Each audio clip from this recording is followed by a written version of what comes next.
Ngayong buwan ng wika, paano nga ba naiimpluwensyahan at napapalaganap ng original Filipino music ang wikang Pilipino?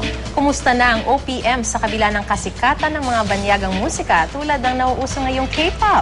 Makakapanayan po natin si Jim Paredes, isang singer-composer, miyembro ng grupong Apo Hiking Society at isang sa mga sumusulong ng OPM. Magandang umaga, Sir Jim. Magandang umaga sa inyo. Good morning po. At happy birthday. Happy birthday! Dito kayo nag-celebrate sa News to Go. Okay, sir. First question, sa tingin niyo po, sa kasalukuyan, kamusta na po ang lagay ng OPM? Well, sinasabi ng iba na patay na ng OPM. Hindi totoo yun, pero hindi naman talaga masyadong masigla as of now, no? So, yun ang state of OPM right now. Okay, sir. So sa present situation, siyempre mga katulad nyo na haligi na, kilala ng haligi ng OPM. Paano po kayo sumusuporta ngayon dyan? Yung sabi niyo, hindi gaano masigla yung sitwasyon ngayon. Ako personally talaga, ang buong career ko is based on OPM, no? Kaming gumawa ng mga sarili naming awitin. Maawit ako ng 100% original, actually. At saka sinusuportahan ko lahat ng mga kasama ko sa na gumagawa ng original Filipino music. So that's how I support it.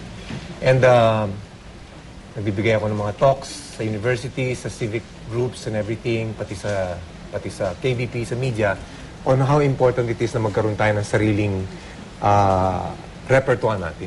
Bukod sa paggamit po syempre ng sarili nating wika, no? Paano po ba talaga, how exactly does OPM help in, kumbaga, yung pagpapalaganap ng wikang Pilipino? Well, put it this way. Palagay mo taga-ano ka, taga-Baguio ka, tapos ikaw taga-Bacolod, tapos ako taga-Davao. O, kung meron tayong gustong isang song na talagang something that binds us together, na Pilipino, I think malaking bagay yun in the sense of national identity and unity, di ba? Meron tayong common, we share something in common.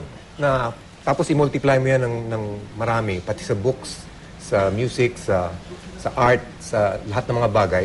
I think magiging dadagdag ito sa ating pagkakaisa, di ba? Or pagka-homogeneity natin.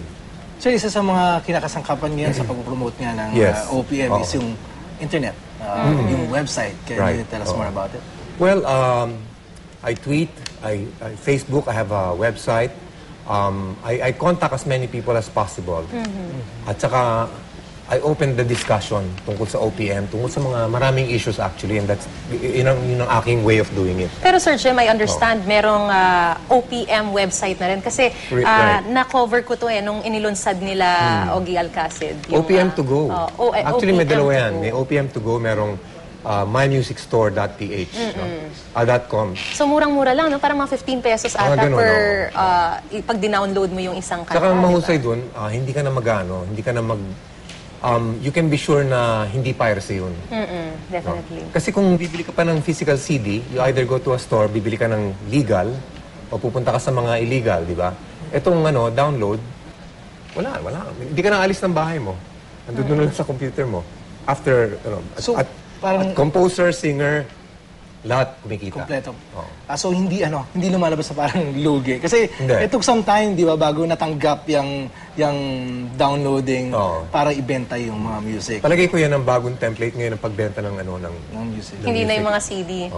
Pero ang pinaka-importanting gusto ko sabihin tungkol sa OPM, kasi marami tayong singers na sumisikat all over the world. Pero ang tawag ko doon, when you think about it, hardware yun boses nila, di ba? Pero hindi nila pinapalaganap ang kultura natin.